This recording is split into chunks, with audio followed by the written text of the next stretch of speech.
nouvelle vidéo et il s'agit cette fois de ma pile à lire pour le petit challenge 12 mois, 12 amis ou 12 livres, 12 mois. Il porte un petit peu les deux noms, on le trouve depuis 2-3 ans, surtout sur Instagram et un petit peu sur Booktube où certaines d'entre nous choisissons de vous présenter cette pile à lire. J'ai hésité avant de faire cette vidéo-là à vous parler de mes lectures de l'année passée, donc de 2023. J'ai validé le challenge. Je l'ai validé, mais par contre, les deux derniers livres, novembre et décembre, je les ai lus en janvier 2024, en fait. Parce qu'avec le déménagement, j'ai eu un petit peu de mal à suivre. Déjà, le livre d'octobre, je l'ai lu au mois de décembre. Mais je le considère qu'il est quand même validé, puisque j'ai lu les 12 livres qu'on m'avait proposés. J'ai hésité donc à faire une vidéo où je vous parlais de ces livres, de vous donner mon avis. Mais je me suis dit que ça allait, 12 livres. Déjà, quand j'en fais 6, je fais à peu près 40 minutes de vidéo, alors 12 livres, j'allais faire 2 heures de temps. Donc, vous les verrez de toute façon sur la chaîne à un moment donné, puisque certaines de ces lectures ont été dans des challenges, le pack, le CVC, donc vous les verrez. De toute façon, tout est dans ma tête, tout est noté sur les booknotes, livres addicts, et puis dans mon reading journal, donc de toute façon, je n'oublie pas, comme vous le savez, mes lectures facilement. Pour cette année, j'ai proposé le challenge sur Instagram, le Discord Le Coin DLC et sur mon Facebook. Donc on a un petit peu de tout le monde. On commence tout de suite avec le mois de janvier. C'est une proposition, elles sont là. C'est une proposition sur le Discord Le Coin DLC. J'ai oublié de vous dire que vous retrouvez le lien en barre d'infos, comme d'habitude, de Sélénée. Et elle m'a proposé le tome 2 des Royaumes Célestes de Zhu Lian chez Hugo Stardust. Voilà, il est de toute beauté. Donc c'est un tome 2, je ne vais pas vous résumer le tome 2. Mais on suit en fait une jeune fille qui vivait avec sa maman, la déesse de la lune. Sur la lune, elles étaient coincées. Mais cette jeune fille, Xingyin, eh bien, elle était un secret. Les autres dieux, l'empereur, sa femme, ne savaient pas qu'elle avait fait une petite fille, parce qu'en plus, elle est interdite de bouger de la lune, enfin, elle est condamnée à rester sur la lune, elle est en punition, à quelque part. Et en fait, elle va devoir partir de la lune, en urgence, pour se cacher dans un autre royaume. Et là, elle va faire la rencontre du fils, le prince, je ne sais plus comment on l'appelle exactement. Mais elle va rencontrer le prince qui est le fils de l'empereur et de sa femme. Ils vont devenir proches, ils vont devenir amis, mais en fait, elle va être comme une servante, une fidèle. Mais pour lui, c'est une amie. Et après, il va se passer des choses entre eux. Voilà, ils vont faire des études ensemble. Et puis après, elle va partir, elle va vouloir faire autre chose parce qu'elle n'oublie pas que son objectif, idéalement, c'est de laver le nom de sa maman. Donc là, c'est le tome 2. Je ne vous dirai pas comment ça se finit. J'ai hâte d'y retourner. C'est une lecture d'inspiration asiatique. Je ne me connais pas suffisamment bien en Asie pour vous dire si c'est plutôt Japon, Chine. Ça, je ne sais pas bien situer, je ne m'y connais pas. Mais d'inspiration asiatique, on est vraiment dans ce milieu et c'était très beau. J'ai vraiment hâte de m'y mettre. Surtout qu'en fait, techniquement, c'était une lecture sur le coin des Discord du mois de novembre ou décembre. Décembre, je crois. Et je ne l'ai pas encore commencé. Donc voilà, je me le suis mis pour janvier parce que j'aimerais quand même le lire un petit peu après les gens sur le Discord. Donc, Zhu Lian, le tome 2 du Royaume Céleste chez Stardust Édition, proposé pour janvier par Sélénée. En février, c'est Élise sur Instagram qui me propose Kael d'Alexiane Delis, le spin-off qui se passe dans l'univers de Tiziri. En fait, on suit cette fois le protagoniste masculin, Kael. Dans Tiziri, dans la biologie de Tiziri, on suivait Tiziri, là on suit Kael. Bien sûr, je ne l'ai pas précisé, c'est chez Plume Blanche. Ce roman n'est pas encore sorti. C'est parce que j'ai pris le pack 2024 que je l'ai eu en avant-première, tout comme ceux qui sont aussi allés au Salon du Livre à Mons. Je ne sais plus quel mois il sort. Alors donc dans Kael, on va suivre le point de vue, j'imagine, dans la duologie, même un petit peu avant, j'imagine, peut-être quand il est enfant même, de Kael, qui est le protagoniste masculin de Tiziri. On va pouvoir savoir comment il a pensé tout au long de la duologie, les choses qui lui sont arrivées, peut-être, ouais, surtout dans le tome 2, ils sont pas tout le temps ensemble. Dans le tome 2, donc on va pouvoir découvrir ce que lui a fait à ce moment-là, comment il a géré les choses. C'est vraiment Tiziri et Kael, c'est une saga de science-fiction un petit peu, parce que pour vous présenter le tome 1 de Tiziri, sinon ça vous le spoilerait, on est en fait à un moment donné où on est avec les êtres humains qui vivent sous un dôme, parce que la nature est devenue un dôme électrique, électronique. La nature est devenue hostile. Pratiquement plus personne ne sort à part pour chasser. Les chasseurs, ils ont un nom spécial, mais je ne sais plus comment. Et en fait, c'est parce que la planète a été envahie par les écomères il y a quelques temps déjà. Et les écomères ont envahi la planète à un moment donné, la Terre, et ont terraformé la Terre pour qu'elle soit hostile aux êtres humains, donc les animaux, les plantes, mais agréable pour les écomères. Et c'est donc un petit peu inspiré, si vous voulez, d'Avatar. On est un petit peu dans cette vibes-là. Moi, j'ai adoré, j'ai eu un mini coup de cœur pour cette duologie, donc j'ai vraiment hâte de retrouver le point de vue de Kael, d'Alexiane de Lys. J'ai oublié de préciser que c'était Alexiane de Lys, la pauvre. Chez Plume Blanche pour le mois de février, proposé par Élise sur Instagram. En troisième, pour le mois de mars, c'est la Bibliothèque du Loir qui m'a proposé, ça tombait très bien, La chasseuse et l'alchimiste chez Big Bang de Alison Saft. Ça tombait bien parce qu'en fait, ce roman est la lecture commune du mois de mars sur le Discord des pépites de Gladys. Elle a proposé 12 lectures pour les 12 mois de l'année en lecture commune. Sur son Discord, il y avait peut-être une quarantaine de titres à choisir dans sa pile à lire, donc. Et malheureusement, les 11 autres mois, ce sont que des romans que j'ai lus. En 2023 pour la plupart. Mais par chance, il y avait celui-là. Et comme la Bibliothèque du Loir me l'a proposé, je l'ai donc mis pour le mois de mars. Je pense qu'il correspond bien aussi à cette saison, je pense. Et puis comme ça, une pierre deux coups, comme on dit. Deux pierres un coup. Oh, je ne sais plus, mais vous voyez l'expression. Alors là, qu'est-ce qu'on nous dit déjà? Le Hala, créature mythique, a refait son apparition. La glorieuse chasse du croissant va se lancer.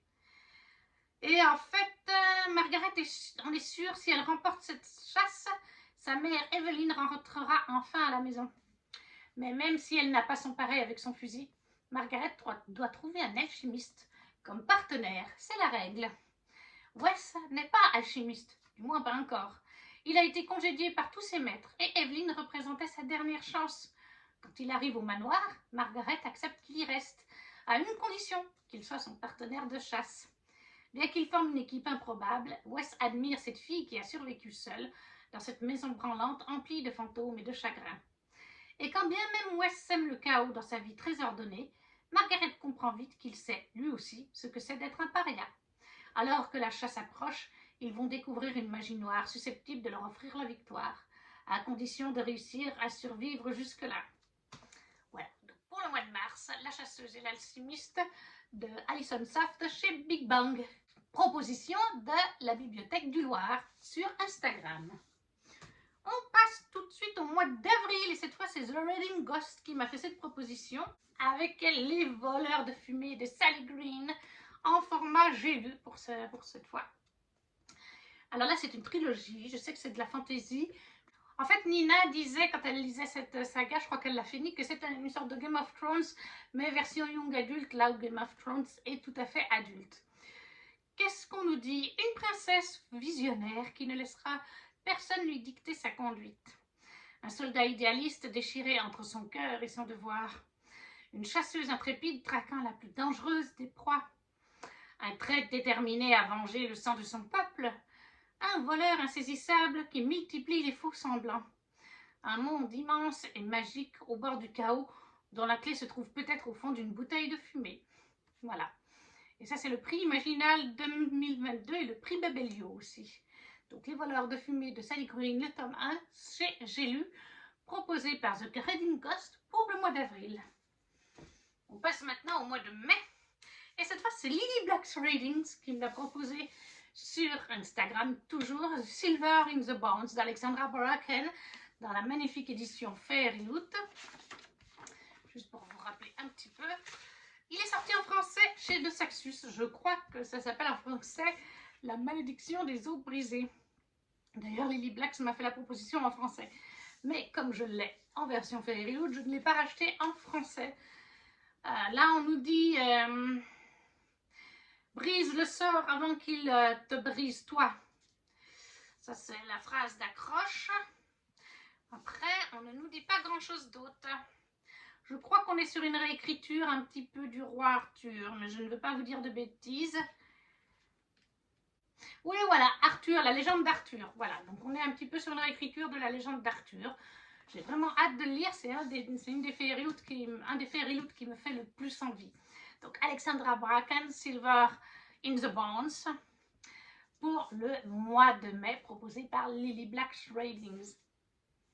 On passe déjà au mois de juin, et cette fois c'est une proposition de Anso sur Facebook et sur Instagram, Les 7 sœurs, le tome 3 de Lucinda Riley, qui est donc La sœur de l'ombre, paru chez le livre de poche. Alors je ne sais pas si ça restera le tome 3 ou si ce sera le tome 4, parce que quand il y a des tomes d'une saga, c'est possible que j'en lise un avant le mois en question, mais ça restera en tout cas Les 7 sœurs. Là, dans ce tome 3, on va suivre du coup Star d'Apliez. Voilà. Donc ce tome sera consacré à Star. En fait, dans chaque tome, on va suivre 7 jeunes femmes qui ont été adoptées par Paul Salt, un homme d'affaires richissime, qui, à chaque fois qu'il allait faire un voyage, ramenait une petite fille, certainement des petites filles qui étaient à l'adoption. Et elles ont été élevées par Pa, quand il était là, et par une dame, je ne sais plus comment elle s'appelait. J'ai un blanc, qui est en fait une intendante, hein, au bord du lac Léman, et non au lac de Genève, comme c'est marqué dans le premier tome. Au bord du lac Léman, il a un manoir qui s'appelle Atlantis. Pa est décédé au début, avant le début des tomes à chaque fois. Et en fait, les jeunes filles vont découvrir qu'il est décédé. Il a fait la demande à ce que ses cendres soient mises dans la mer, parce qu'il adorait naviguer. Et en fait, quand ces filles découvrent qu'il est décédé, il a déjà été incinéré, enfin, il a déjà été mis en cendres et les cendres sont déjà réparties dans la mer. Donc, il n'y a pas de cérémonie, il n'y a rien. Et par contre, les filles vont se réunir à Atlantis pour l'héritage, puisqu'elles sont bien sûr les héritières, les conditions qu'il va y avoir, et chacune va découvrir en fait un indice concernant, enfin des coordonnées et un indice concernant leurs origines, pour que le moment venu, quand elles se sentent prêtes, elles puissent savoir d'où elles viennent, leur pays, leur famille. Et là, ce sera donc, d'après ce que je vois, Star pour ce tome-là. Donc Lucinda Riley, Les 7 sœurs, le tome 3, La sœur de l'ombre. J'ai le livre de poche proposé par Anso pour le mois de juin. Pour le mois de juillet, cette fois proposé par Priscilla Blabla, nous avons Créatures fantastiques chez De Saxus de Kiash Mounsef. J'espère que je le dis bien. Et je crois, si je ne vous dis pas de bêtises, que c'est un tome 1, mais j'en suis pas sûre. Il me faisait aussi très envie. Bienvenue dans un monde de créatures fantastiques cachées à la vue de tous. Marjane ne pensait pas que les contes racontés par son père étaient réels, jusqu'à ce qu'elle se retrouve nez à nez avec un griffon blessé dans un manoir anglais. Elle lui annonce alors que son père, récemment assassiné, n'était pas un vétérinaire ordinaire. Il veillait sur les créatures fantastiques, cachées à l'insu des humains. Sous le choc, Marjane apprend qu'elle doit prendre sa place. Mais plus elle soigne ces animaux particuliers, plus elle se rapproche d'une vérité dangereuse. Voilà, pour le mois de juillet, Créatures fantastiques par Kiash Mounsef chez De Saxus, proposé par Priscilla Blabla. On passe au mois d'août cette fois avec une proposition de Kanai Tsundoku, j'espère que je le dis bien, sur Instagram, qui m'a proposé Descendre d'écume et des glaces d'Alexandre Delis, à nouveau Alexandre Delis, mais cette fois chez Michel Lafon, avec son tome 2, qui est Atlantis. Alors, ce sera soit le tome 2, actuellement je n'ai pas lu le tome 2, j'ai lu que le tome 1, soit ce sera le tome 3 que je possède aussi. Ce sera à voir.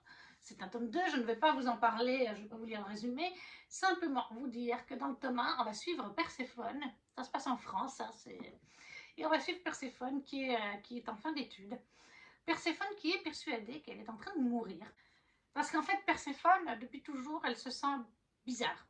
Elle se sent différente et elle a l'impression, de mémoire, je me rappelle, il me semble qu'elle a l'impression de dessécher, si je me rappelle bien. Je ne veux pas confondre avec Sirens de d'une autre autrice, je sais plus, Blanche, mais il me semble que dans celui-là aussi, en tout cas, Perséphone se sent qu'elle est en train de mourir. Voilà, elle ne sait pas, mais elle se sent pas normale, elle sent qu'il y a quelque chose qui ne va pas chez elle. Et pour les vacances d'été, après la fin de ses études, elle est envoyée chez sa tante. Elle est envoyée en Bretagne, chez sa tante, qu'elle côtoie très peu, hein, autant dire, qui étudie les fonds marins, Qu'est-ce qu'elle étudie déjà, sa tante? Je ne sais plus, les petits poissons, les bactéries. En tout cas, elle étudie les fonds marins, ça c'est sûr. Elle étudie l'océan. Elle est au bord de l'océan, en Bretagne. Et en fait, très vite, la tante et la nièce vont découvrir quelque chose concernant Perséphone. Je pense quand même qu'au vu de la couverture, ouais, je pense que vous pouvez vous douter, on est sur une réécriture de sirènes, mais les sirènes bretonnes, qui sont en fait les Marie Morgan. Et ça, je trouve ça génial, qu'on parte sur le folklore breton à 100%. J'ai vraiment adoré le tome 1, j'ai hâte de lire ce tome 2 et le tome 3, parce que je les ai les deux. Donc, Alexiane Delis, de sang, d'écume et de glace, le tome 2 ou le tome 3, chez Michel Lafon, proposé par Kainai Tsundoku pour le mois d'août. On passe ensuite au mois de septembre et c'est Amaryl Slazer qui me l'a proposé. Les couronnes de Nayaxa, le tome 1 de Claire Carissa Broadbent, qui est donc Le Serpent et les descendants de la nuit, chez les éditions Bookmark, en relié, la magnifique édition. J'ai fait exprès de le mettre très tard dans l'année, parce que je sais que Bookmark a annoncé qu'il ne pourrait pas traduire rapidement la suite, puisqu'en VO, donc en anglais, Carissa était en auto-édité et sa saga s'est fait acheter par une maison d'édition. Ça, c'est top pour elle, c'est le but de tout auteur, je pense. Mais du coup, bien, cette maison d'édition qui a racheté les droits anglais republie la saga. Et du coup, Bookmark avait obtenu les droits pour publier le premier tome quand elle était encore en auto-édité. Mais maintenant que c'est en maison d'édition, la maison d'édition pour l'anglais, la version anglaise, leur a demandé de gentiment attendre qu'ils sortent le tome 2 pour pouvoir éditer en français le tome 2. Donc ils ont bien prévenu qu'on allait attendre un moment. Du coup, moi je l'ai mis en septembre. Je pense que peut-être pour la fin 2024, on aura des nouvelles et qu'on aura le tome 2. Parce qu'apparemment, la fin est quand même assez prenante et il faudrait avoir le tome 2. Là, qu'est-ce qu'on nous dit déjà? Je sais qu'on est avec des vampires et avec une jeune femme. Voilà, Oraya, qui est une jeune femme humaine, mais elle est la fille d'adoption du roi des vampires. Et qui est du roi des vampires, des descendants de la nuit, précisément. Elle a dû se faire sa petite place dans un monde qui est là pour détruire, qui tente de la détruire. Puis elle décide de participer au Kejari. Voilà, elle décide de participer au Kejari, légendaire tournoi organisé par la déesse de la mort elle-même. Elle représente sa seule chance de devenir une autre chose, de devenir autre chose qu'une proie. Parce qu'en fait, je crois que si elle gagne, enfin le gagnant peut demander ce qu'il veut. Et je crois que si elle gagne, elle veut demander à être en sécurité, ou alors à pouvoir prendre la place de son père quand il arrêtera d'être roi des vampires, quelque chose comme ça. Et elle va se retrouver, elle va devoir s'allier à un mystérieux rival, Rahin, qui est le danger incarné. Voilà, c'est un vampire, lui, donc elle c'est une mêle, lui c'est un vampire, un tueur hors pair, et un ennemi de la couronne. Il est surtout le plus grand de ses adversaires, mais en même temps, comme il y a d'autres adversaires dans le tournoi, ils vont s'allier. Comment ça va se finir? Alors ça, je ne sais pas du tout, mais il me fait très envie. Surtout que Carissa Broadbent, je viens de finir en VO son autre saga, le tome 1, Daughter of No Worlds, qui sera aussi traduit en 2024 chez De Saxus, plutôt dans l'année celui-là par contre. Donc ça, c'est la proposition de Amaryl Slazer pour le mois de septembre. Le serpent et le descendant de la nuit, les couronnes de Nayaxa, les couronnes de Nayaxa de Carissa Broadbent chez Bookmark. On arrive gentiment au bout avec le mois d'octobre cette fois, et c'est Livre de Lune qui me l'a proposé. Mais si je vous montre à l'envers, ça va pas. La Meute du Phénix, le tome 1, chez Milady, c'est paru de Suzanne Wright. Je viens de le recevoir en plus dans mon swap avec Priscilla au mois de décembre. Donc je l'ai mis un peu plus tard dans l'année parce que éviter de commencer des nouvelles sagas tout de suite. Oui, alors vous allez me dire, j'en commence quand même. J'aimerais avancer un petit peu dans mes anciennes sagas avant d'en commencer trop de nouvelles pendant ce début d'année. Donc je l'ai mis pour le mois d'octobre. Et là, eh bien, on est avec des loups-garous. Incapable de se transformer en louve, Darin Warner a toujours été méprisé par sa meute malgré son puissant don de guérison.